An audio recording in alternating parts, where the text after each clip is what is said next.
This was last Thursday, a true Salt Lake City snow day. Not a day you'd want to be touring the city on foot. You get on and off the bus, okay? Lucky for us, we were on a bus. Not just a tour of Salt Lake City, but a tour of Black history.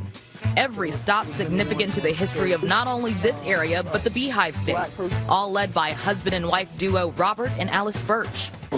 We do Black history. We preserve it, we share it, we teach it, and we exhibit it. And we are the only Black organization in Utah that does that. Their mantra, summed up by two words you may have never heard said together. They proudly call their organization Sema Hadithi. What does that mean? Sema is Swahili for tell the story. It's literally say, as to say, Sema, and Hadithi is Arabic for story.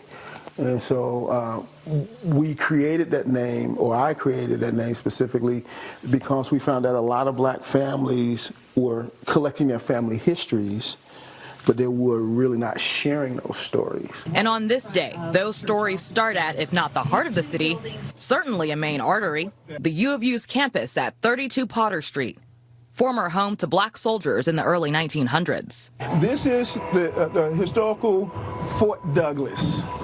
Fort Douglas, as I told you earlier, started off as Camp Douglas. This is one of the original barracks of Fort Douglas. There, right where we're standing, used to be another barracks. And then next to that barracks was the road right next to the parade ground. They came through and excavated all of the barracks that were here and made this a road. One of the most significant stories about Fort Douglas that most people don't know is that this is the fort that housed the soldiers that placed the American flag on San Juan Hill, Cuba. We know that because that banner that was placed on top of San Juan Hill, Cuba, is still in that museum. They brought it back to the United States and placed it in that museum, and it has the insignia of the unit or the regiment that placed that banner there.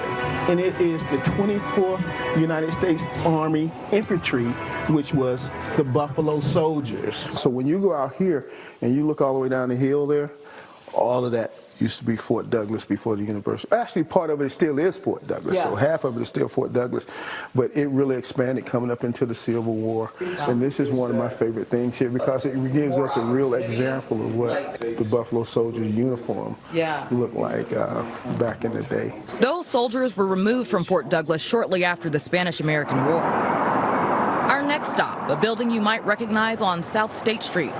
But before it was a federal establishment, it was not only the location of what was a jail, but the site of the first recorded lynching of a Black man in Utah in 1883. His name? William Sam Joe Harvey. He was accused of shooting the sheriff. A group of folks showed up with weapons and dragged him out of that jail and lynched him right outside of the jail.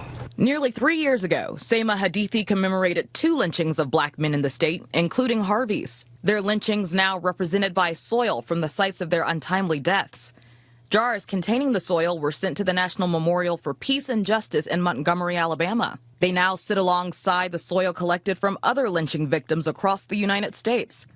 Other jars remain in Utah. This has been excavated, so we are sure it's not the original soil.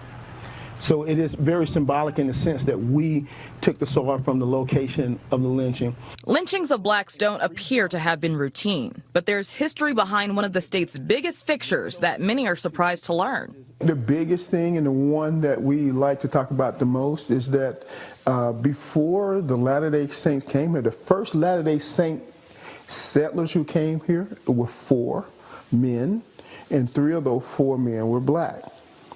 And so that's a story that many Latter-day Saints themselves don't know. It's no secret that race has been and was a point of contention for the Mormon Church.